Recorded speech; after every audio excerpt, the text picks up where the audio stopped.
This is Sandcast, beach volleyball with Tri-Born and Travis Mawarda, presented by Marriott Vacation Club Rentals and brought to you by volleyballmag.com.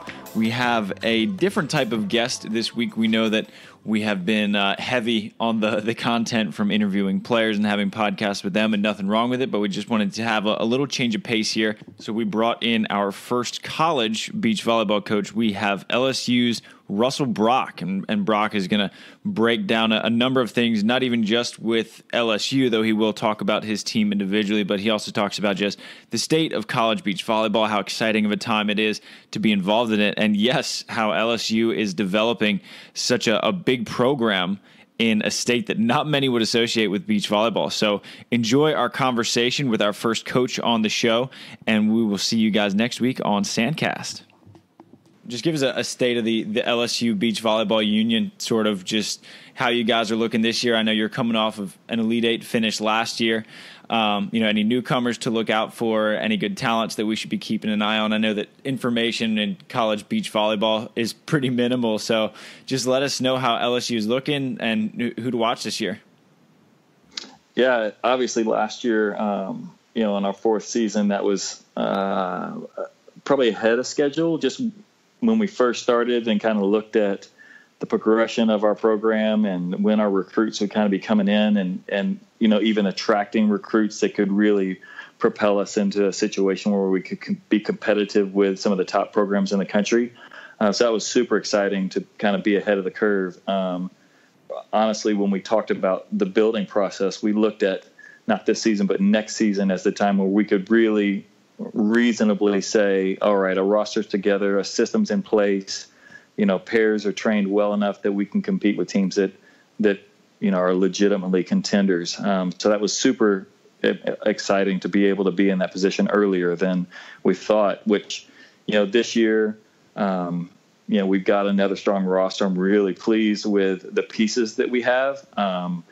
We lost probably three of our players that were really big contributors to our program and success.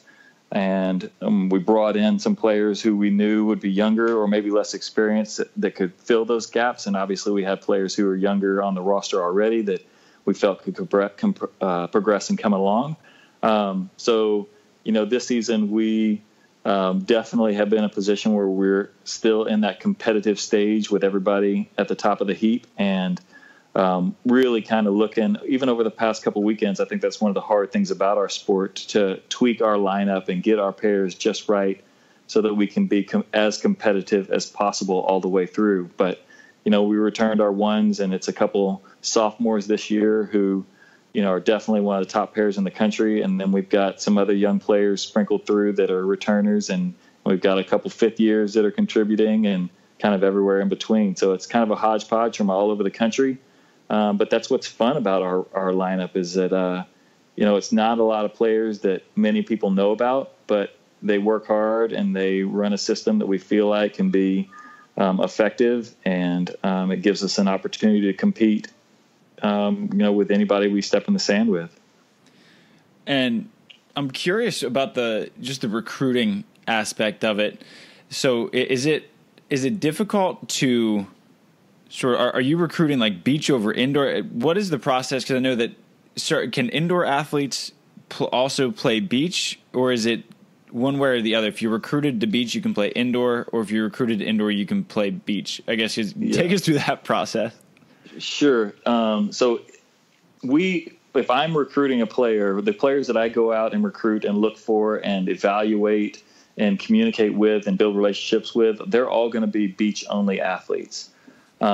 We do have some crossover players, some dual surface athletes, but anytime we come in contact with a player who says, yes, I'm interested in LSU, or if anybody comes into, they say, look, I'm interested in both, then that recruitment goes through the indoor side of things, because if you're on an indoor scholarship, then basically you're, for lack of better terminology, their property. So kind of their allotment or the arrangement that they make with the indoor program, as far as when they can train, how much they can train in the sand, is really kind of up to the indoor coach. So we have a great relationship with our indoor program.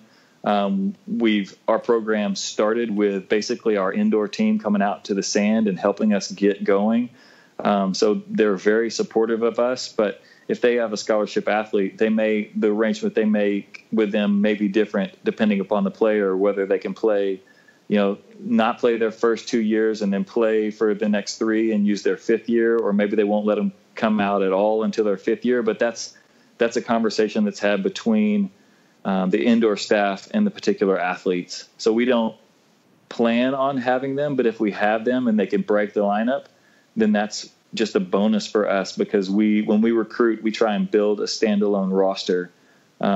Because if you have a beach athlete, typically, if they're beach only, they train year round, they're not going to go in and help the indoor team. They're going to be beach players. If they are indoor players that want to cross over, a lot of times there's some that do dual surface, and they're more likely to maybe have the opportunity or be given the opportunity to come out and train in the spring and try and, make a lineup or help a program get better. But at least at our university, that's the way our program works, where if you want to do dual surface, your recruitment goes through the indoor side of things, and then the arrangement that's made with them is kind of how much crossover training that you actually get from year to year, or which years you might get more. That's so interesting to me. Just, being an indoor player, like I played indoor, and then had to switch over to the beach. Luckily for me, I had played a lot of beach before I played indoor. But, you said earlier it took a while to get a certain system, the system that you're trying to run, into place. How difficult is that when you are getting indoor athletes, people that are, or players that are used to running an indoor system, and you're trying to teach them a beach system? Plus, something I'm not familiar with is the fact that you're teaching an entire team, so multiple teams, a similar system, or are you teaching a similar system to each team? I'm kind of interested in how that works. Like, what brand of volleyball are you trying to teach across the board when you have players? The players that haven't even played beach sometimes. Yeah, that's really a big challenge with beach volleyball as a team sport, because you have all of these players that are out of practice every day. You can't just focus on 2 and kind of tailor your system to fit maybe what works for that pair best, because even those pairs might change from year to year. So to have a system that works across the board, and then as you get into the season, you can tweak, and you can maybe have some people run different things, or run it a little bit different way, or give them a few more tools because they're capable, or maybe they're further along in the training process as far as understanding all the things that we put in for the last 2 or 3 years, versus a younger player that's still trying to really grasp, the basics of what we're trying to do systematically. That's a huge challenge for a team thing, as opposed to, I'm a coach and I train a pair and I'm just trying to make them be the best that they can possibly be. Like, that's a completely different animal. Right. And then you add in these indoor players that you get maybe for 6 weeks before the season starts the first time around, and then they go back indoor, and then maybe you get them 6 weeks and you try and give them a refresher course and get them back up to speed, and anything new that you've been training all fall, like try and just give them a hint of what it might be, so maybe they can incorporate it into their game. Like, that's for sure a challenge. And I think part of the process, and kind of another wrinkle that we haven't even talked about yet, are these 5th-year players that are popping up everywhere, where they played 4 years for a university, maybe they didn't have beach, and now they're excited about the opportunity to go play somewhere. And you have to get them up to speed because you only got them for a season, or maybe for 2, but that first season you only got them for a few weeks before you get started. Part of the process in that recruitment, or even looking at these indoor players crossing over and how successful they can be at your own university, is like, what tools do they have in their indoor game, and being able to evaluate them on film or in person to say, you know what, this is the stuff that's going to translate really well to our game, or these are the things that are going to limit their ability to be successful on the short term. And that can make them either more attractive or less attractive to come in, because it's got to be a fast transition. Mm-hmm. So a lot of the training really ends up happening with those kids, and even some of the new players. All right, what do they do well, and how can I help them understand how it directly translates to the beach game. So I can take some of the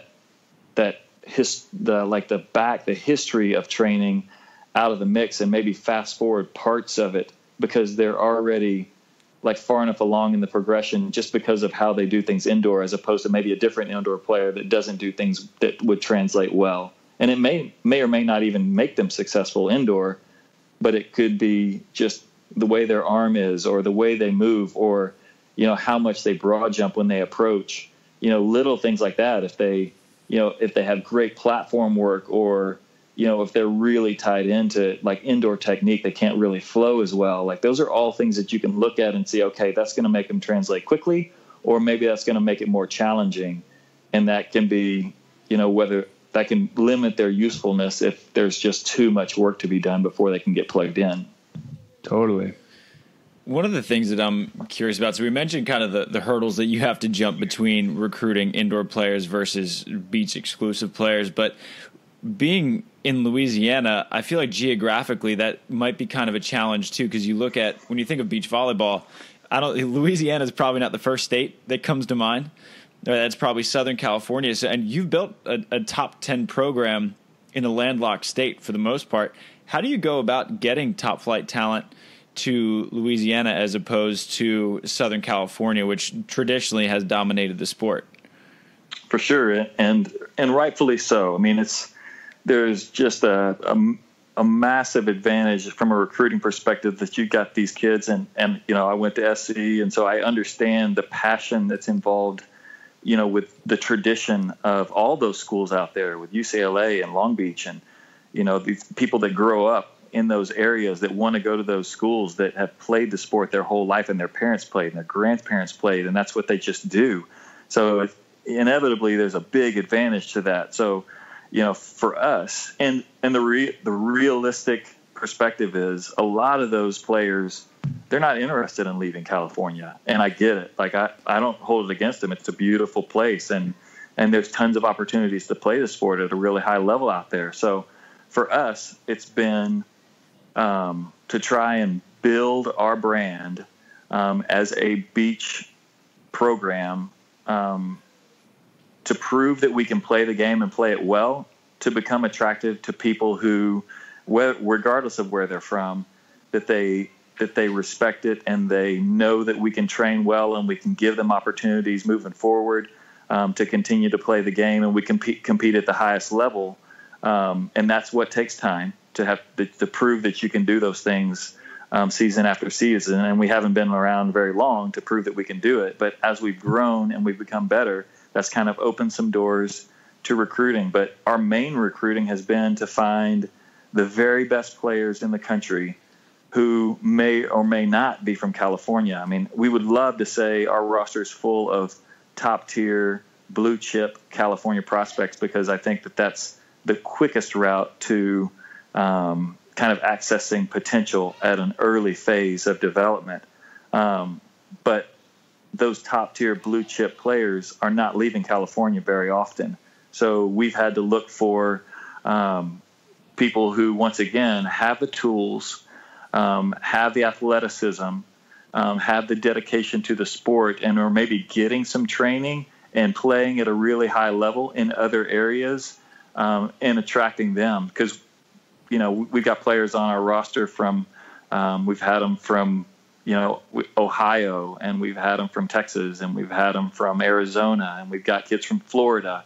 So, they're coming from all over the place, but we're looking for the very best talent wherever it might be, because we know that we have to pull to compete with that level of, that volume of prospects that are available out in California.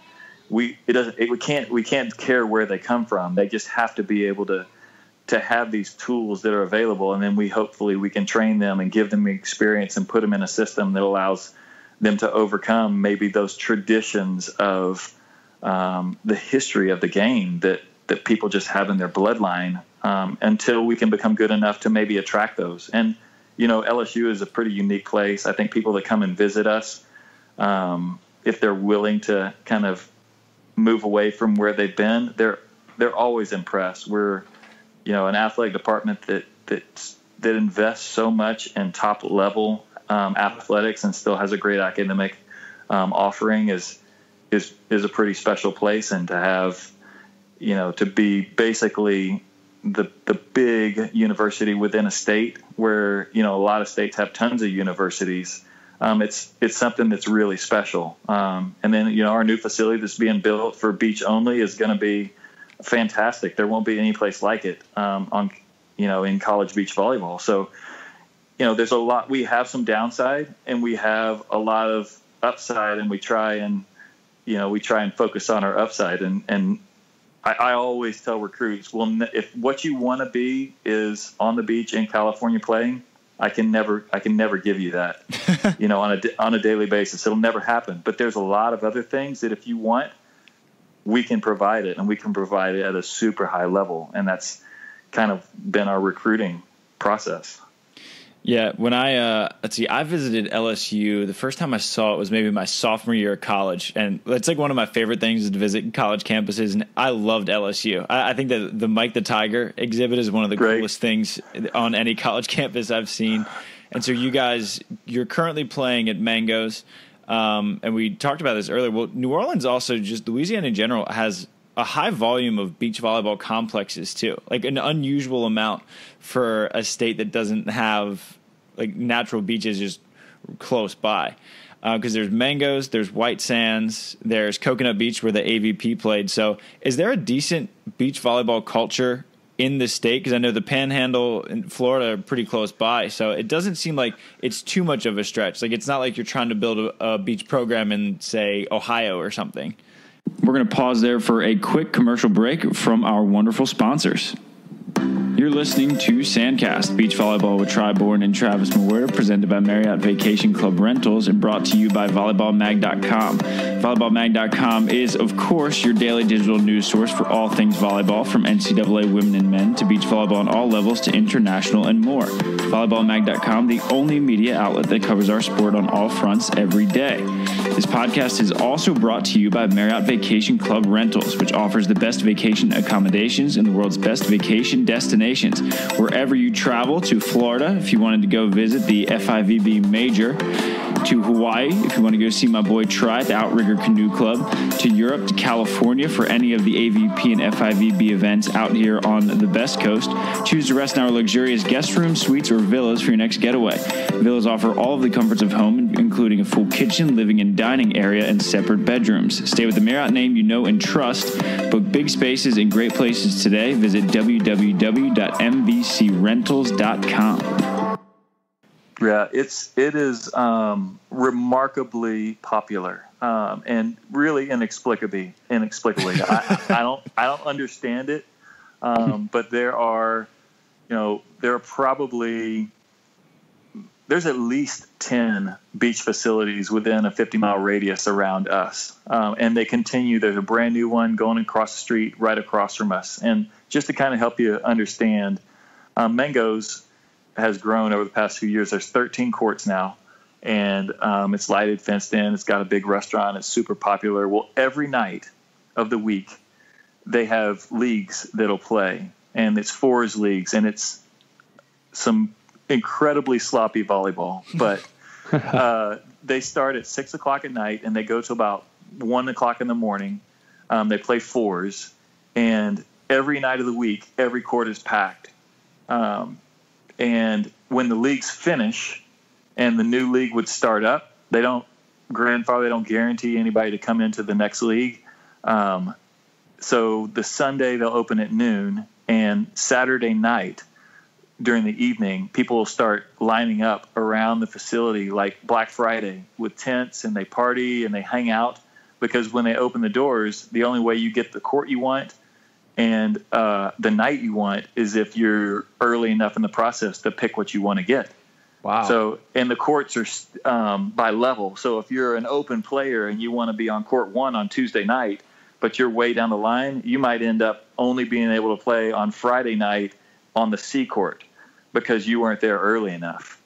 So and that's just how popular the sport is. I cannot explain it. I don't know how it works, but it's far and away the most popular, like, adult activity within the greater Baton Rouge, New Orleans area. And it's just everybody does it all the time. There's leagues running year round, and in the winter they still come and play ping pong and dodgeball, and they just love to be in the sand and play the sport. And that's good for us because they also love to support our team. So we get great fans who know the game and love it.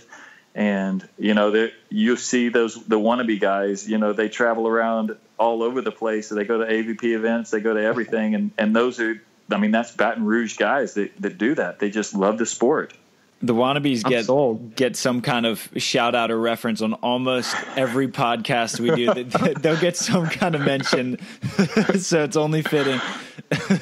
We need to make our way.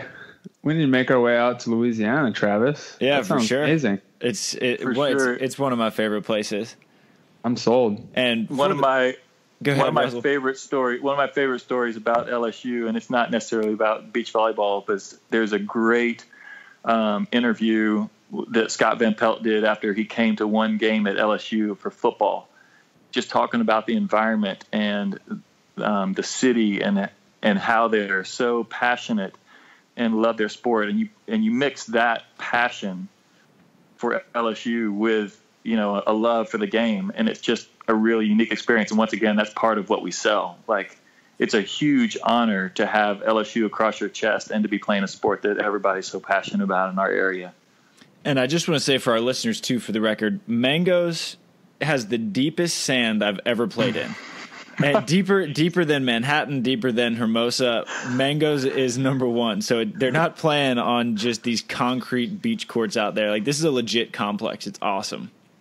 It's true. We've made it clear as we build our new facility, we had them come out and visit Mangoes, and we're like, listen, we're not looking. We want that. Like, we don't ever want to go anywhere and not be able to play our game. Like, we want the deepest sand to train in, the deepest sand to play in, so that anywhere else we go, we can still function and play our game. And then when people come to us, they're going to beat our nets into the ground. So that's what we like. And one of the things that I'm curious about, so Theo Bruner, for example, he grew up in Connecticut. And he was recruited to UC Santa Barbara, and his parents didn't want him to go because they kind of built up this myth of the Southern Californian volleyball player. They were like, I don't know if you're going to be able to compete with them. Do you get any of that? So, like, if you guys come out to do a tournament at USC or a tournament where, UCLA and USC and Pepperdine and Hawaii are all there, was there at first, I'm sure maybe some of it's gone now, but was there any kind of this mythical Southern California intimidation where they're like, oh gosh, like, we got to play the Southern California girls? Yeah. I think that's natural with any programs you haven't played, you're not familiar with. And, coming from USC, I was able to kind of help them understand how that works and kind of give them a little extra motivation, but it doesn't matter. If you've never been across the net from somebody that's won national championships, there's no way to prepare anybody for that mentally. And you can play your game, but until you realize your game actually translates well and you can compete, then it's super difficult. And last year was the first time that we took our team out to California, and that was by design. Like, when we game plan, once we had that roadmap of how we want to get to where we want to get, I didn't want to take them out before their game would allow them to compete. So last year when we went, for sure, there was a lot of those jitters. There was a lot of that uncertainty. There was a lot of that not really knowing, not believing. And that's the key. You gotta know and believe that you can compete on that level, on that stage. And that opportunity initially was like a challenge for them to let their game just happen. Like, they were thinking a lot and they were looking around a lot. But then as we got through that first weekend and started playing our game a little bit better and realizing, hey, we can do this, then we did pretty well by the end of the weekend. This year when we went out, it was a little bit better. There was a little bit less of that learning curve. You still have some people that are out there for the first time, but we had the bulk of us, like, we had some experience. So, the idea is, the more and more that you've earned the right to be in that position, the more and more you handle that on a better and better style of play, and you can translate more quickly and feel more comfortable.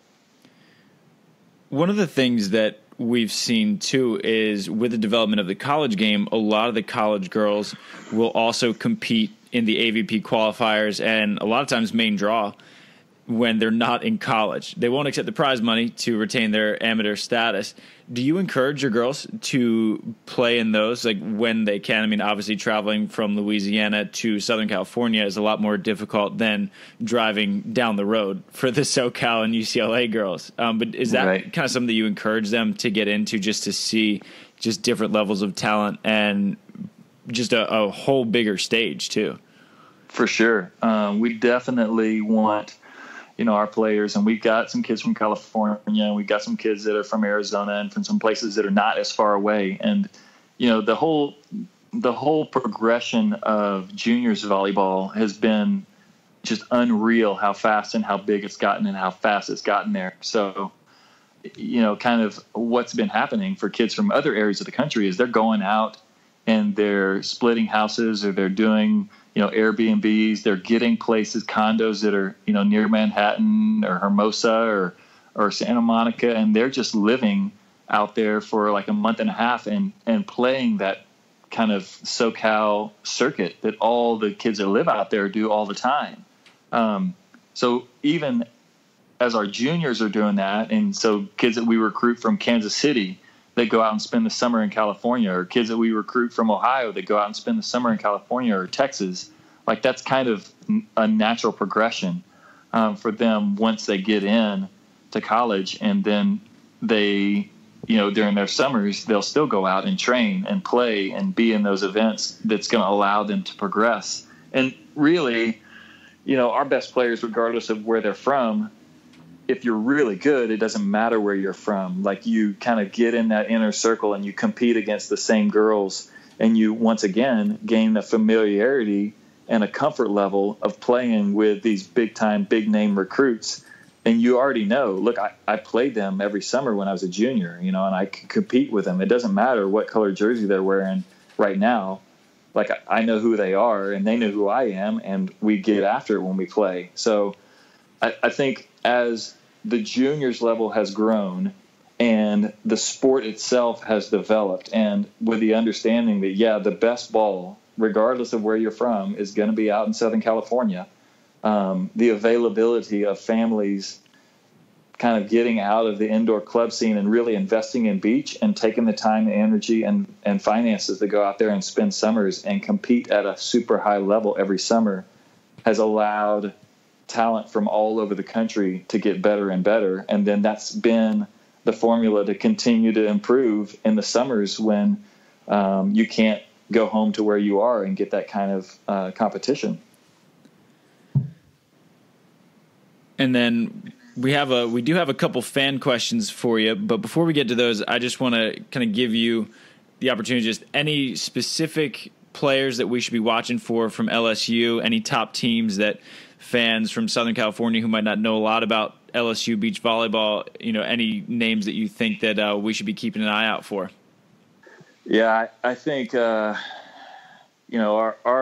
most talented team, and for sure our best pair, and they are a blast to watch, are our ones, and they're sophomores this year. They played ones as freshmen last year. And Claire Coppola, and she's from Arizona, and Kristen Nuss, who's a local kid from New Orleans. They are a blast to watch. I mean, your traditional, stay at the net blocker, but she's athletic and can pull in and contribute a little bit in that way. And then Kristen is 5'6", and she's probably the fastest player I've ever seen in the sand. And not just straight line, but change of direction, reaction. And her hand-on ball or shot-making ability is I don't want to overblow it, but it's impossible to say it's not magical. Like, she just can create, see the game and create so well. And she has enough lift that she can, she can get on you if you decide you want to pull on her. So they are a blast to watch, and they're coming off a good weekend where they, went undefeated and beat Pepperdine's ones and South Carolina's ones, and put on a good show and had really when we were out in California last weekend, they had some really tough matches, but ended up, being better because of it. So they're young and they're super talented, and they play a really fun brand of volleyball. They're a lot of fun to watch. Sounds like a good combo. Yep, they're good for sure. It was a bummer that you guys came. Sorry, go ahead, try. No, I was just gonna say I feel like I'm watching a lot of times when I'm watching women's college volleyball, I see a lot of players, a lot of those blockers at the net that love to drop often. Mm-hmm. So it's actually rare that I hear that there's a blocker that wants to stay at the net and is a little more aggressive in that sense. And then to have such a good athlete behind her, that sounds like a really fun duo to watch. And honestly, I think that's one of the incredible things about the progression of our sport is, as there's been more and more athletes that play the game that are starting to dedicate themselves and train, that means all these programs are getting better just because there's, more talented athletes committing to play the sport. So the pool is deeper to pick from, but all these programs play different styles. So now you're getting all these, not only is it me trying to be better than you athletically, but I have to unravel the style you're playing. And like you said, there's tons of teams that just pull a lot. Yeah. So you have to be able to, to play a game. You have to be able to create pace and angles, to beat a team that just wants to drop on you. You have to be able to set well enough to put your partner in a position to be able to beat that system.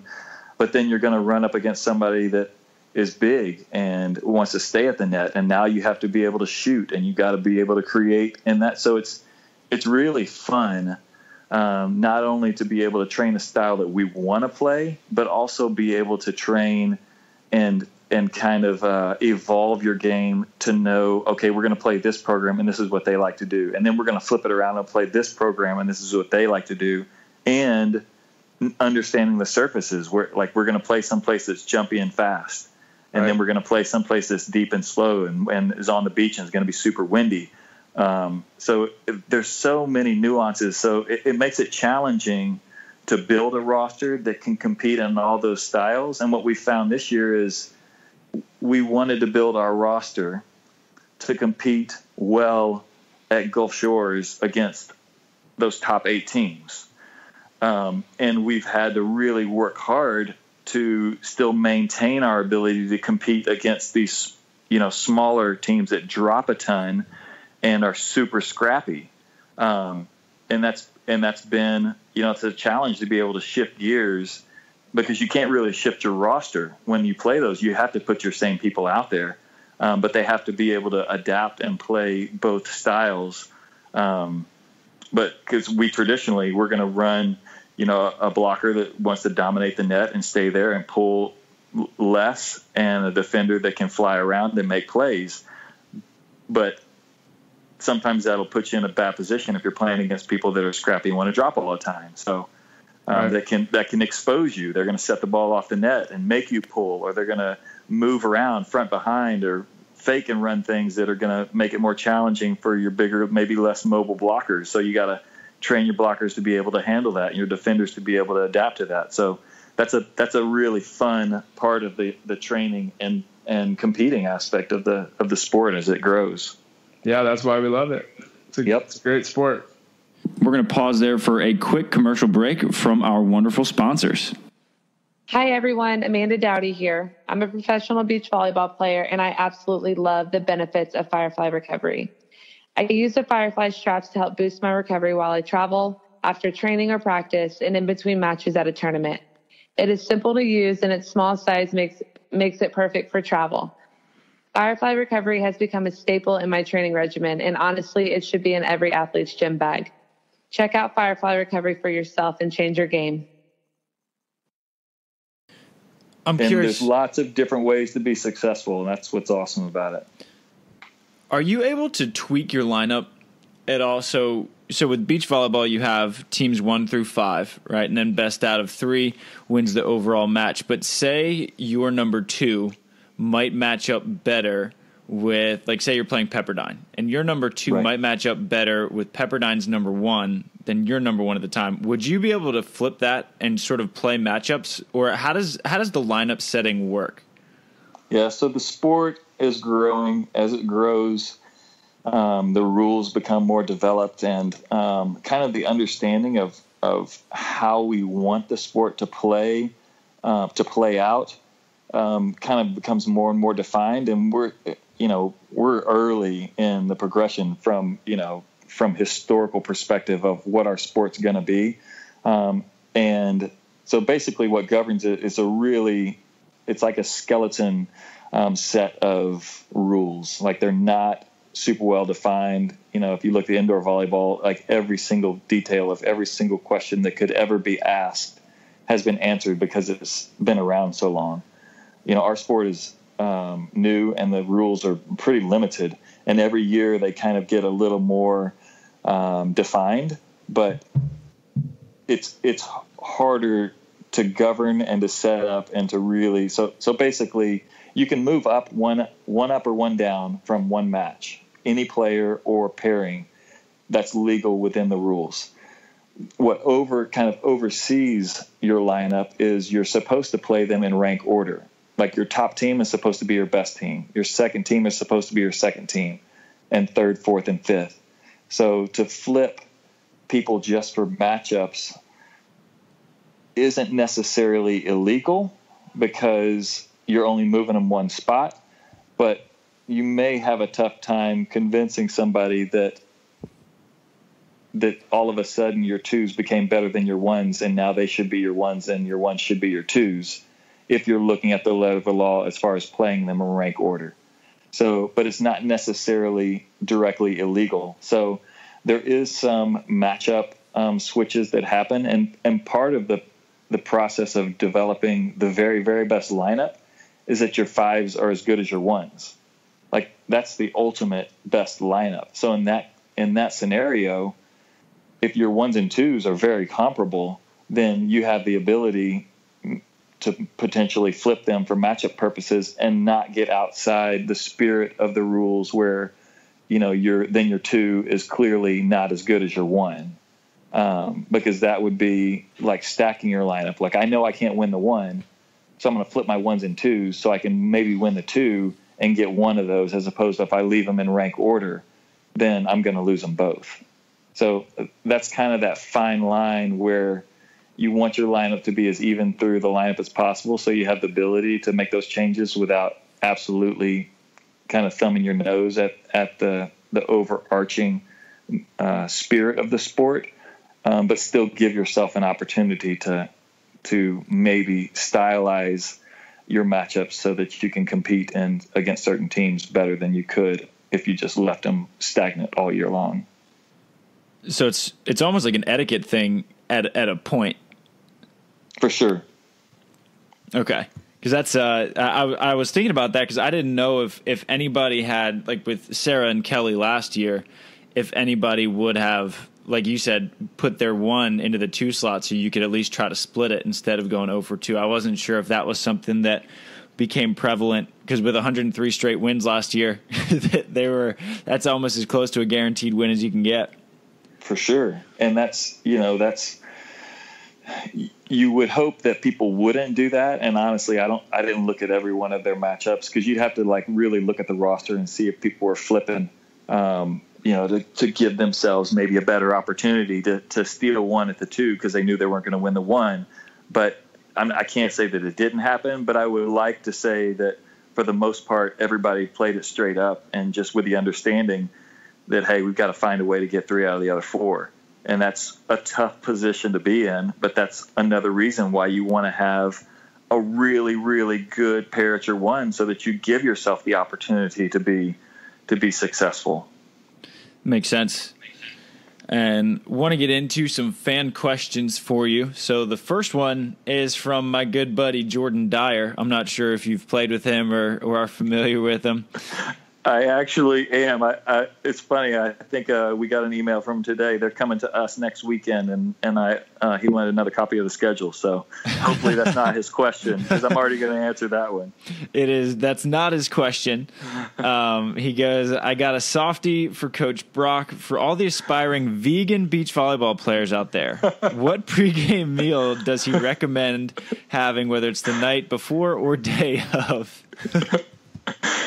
Oh, well, that's a nice question from Jordan. I'll have to thank him in person. I guess, thankfully, I don't have too many pregame meals for myself anymore. But, I tend to go down the beans and rice trail as much as possible. So, if you can get a burrito or, just get one of the kind of those bowls that has a little bit of everything in there.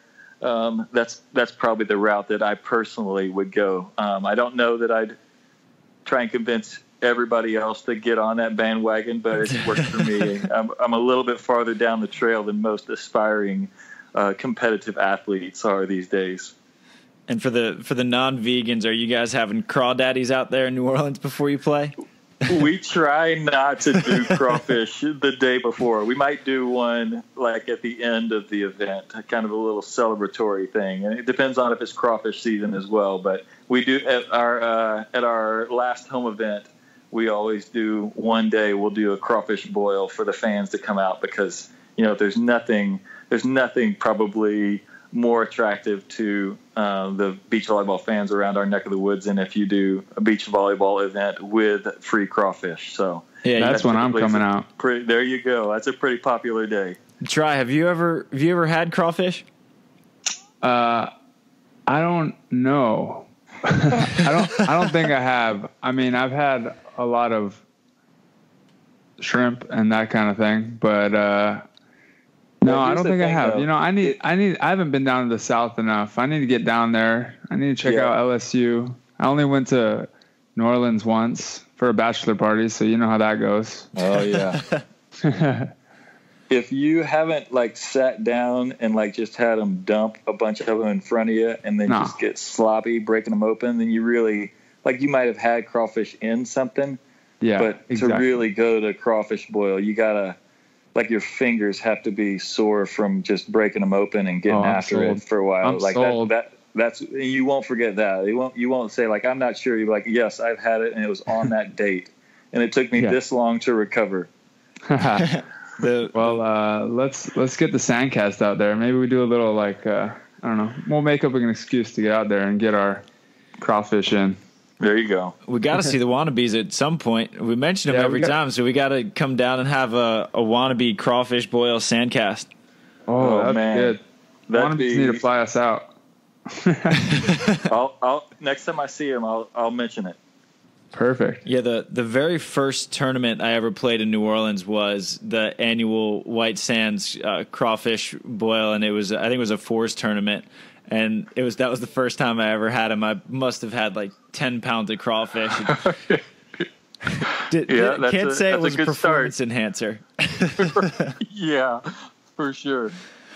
Well, now that we've discussed the pregame and during match meals, on to our next fan question. This one's from Rainmaker. He says, you had a kid, Almer, something along those lines, playing the ones last year. Didn't see her later in the season. Haven't seen her this year. Is she hurt or redshirting? I guess, can you give us any more detail on that? Yeah, so, I think that's part of the progression of the sport, and we've talked about it before. When we have players that come into our roster or when we're recruiting players, I always tell them, I'm straight up. My job as a coach is to out-recruit you this next year and the year after and the year after. Your job as a player is to take our training and to take our weight room experience and to put yourself in a position that people won't catch you. And so I'm really open that we're going to put the lineup out there that is going to give us the very best opportunity to win. And that's going to be the only part of the equation that matters as far as who is in our lineup. And Ashley she was a hard worker. She's kind of on the cusp of our lineup, but we've had players that that come in and are good, and she's good too. And as your roster grows and you're deep, there is with every sport, and that's the way we want to be. We want to be a competitive environment where, from year to year, nobody's guaranteed anything, and the way that you put your best position forward to be in the lineup is you bust it year round. And sometimes even when you do, you're still going to get passed up. You're still going to have to work. You're going to have to find a way to be a little bit better, be a little bit farther along so that you can either get in the lineup or stay in the lineup. So, as we've gotten more competitive, players like Ashley, who do everything that we ask, are just fighting as hard as they can to make that lineup and to earn a spot. And she's one of the ones that's in the mix and she's not injured right now, but she's fighting to get in the lineup, and she's got a good chance to do it. But everybody else is fighting too. And that's kind of the nature of our sport and really the nature of life. I mean, that's what, we're trying to raise our players and our own kids to understand that, there's opportunities out there, but everybody's fighting for those opportunities, and you've got to be willing to prioritize and sacrifice and get after it to give yourself the best chance. And that may not be good enough, but you don't want to have any regrets, at the end of the day. Love it. It's a good problem to have for a coach. For sure. You'd rather have it that way than to know exactly who you can put out because nobody else can help you. Right. And now we'll do one more fan question here for you. This one is from guest 2, kind of an interesting one, and this one sparked a fair amount of discussion afterwards. Do you see it as a problem that such a high percentage of head beach volleyball coaches are men? And I think he put out the number that 7 of the top 10 are men and more than half of the top 20. And why do you think more than half of the women's head beach volleyball coaches are men in the first place? That's a good question, and I think you could even spread that across to to indoor volleyball. I mean, Mary Wise at Florida has been the only women's head coach to ever compete for the national championship, and that to me is amazing because obviously the sport is dominated at the youth and adult or like a youth and college level by women athletes. Like the numbers are astronomically higher per volume for women. And so to not have more successful women coaches to me is pretty amazing that it just hasn't happened because they're clearly talented. So I don't know that I'm well enough versed on all of the details, but I think part of it's going to be that maybe a lot of them aren't choosing to go down that route. I think that part of it is I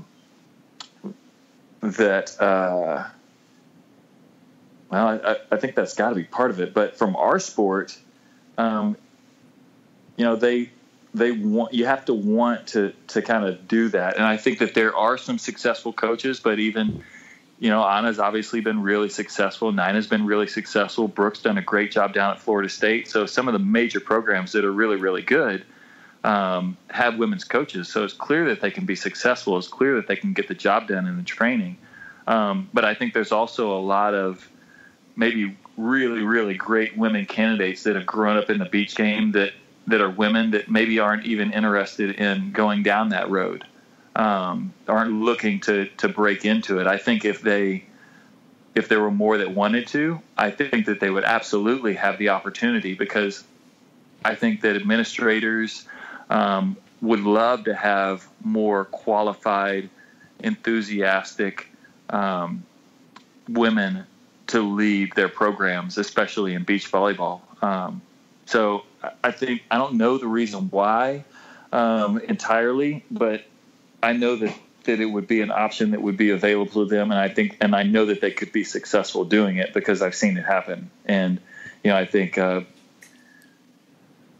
over at Georgia State is another one that does a really, really great job with a program that, that is challenging from a lot of perspectives to get athletes just because of where they are. But she continues year in and year out to put out great programs. And Christina down at Stetson, once again, she's doing a good job with that program. It's a small school, but they continue to get competitive teams and do things really well. So I don't think it's a matter of them not being able to get it done or not being qualified. I think it's just there aren't a lot of women who want to be great and want to be, kind of invest in that sport to take over and get the opportunities and get it done. Because I know that they can. I've seen it happen too often to not believe it can continue to happen. Well, Russell, we appreciate you taking so much time out of a night during the week here to chat with us.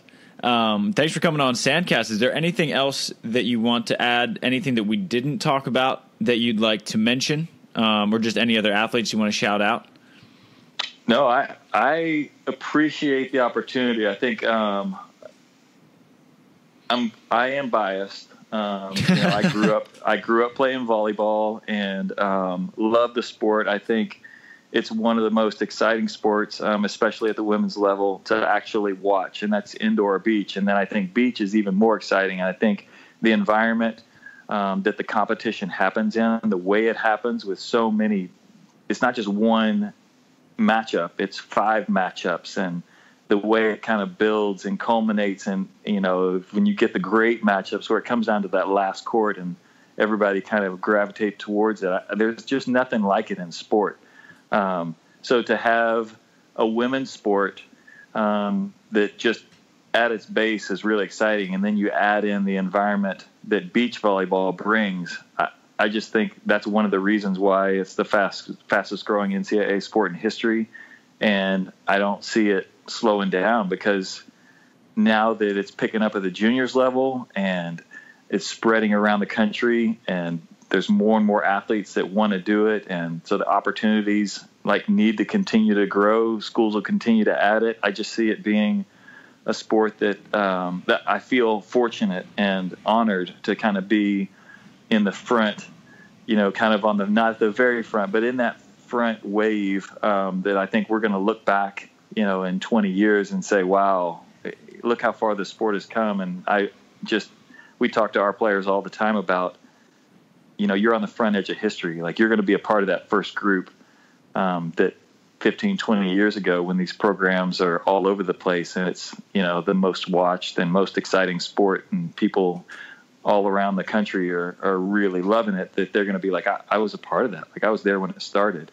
So I think it's a fun time. I'm honored to be a part of it. I love talking about our program. I love talking about the team. I love talking about the sport. And I love doing it. It's just great. So anytime I get the opportunity, I'm pleased. And I think that's kind of my message is, if you're not familiar with it, find it and experience it, because it's worth it and it's a lot of fun. Damn, Coach, you're making me want to go practice. I need to get out practice there. is always good. It's always good. I'm getting excited. Well, we'll reconnect when we have that wannabe crawfish boil. Yeah, perfect. I'll do what I can on my end to make sure that they get it going. All right, sounds great, Coach. Well, again, thank you tons for coming on, and good luck to LSU this season. I appreciate it. Thank you very much. Have a great night.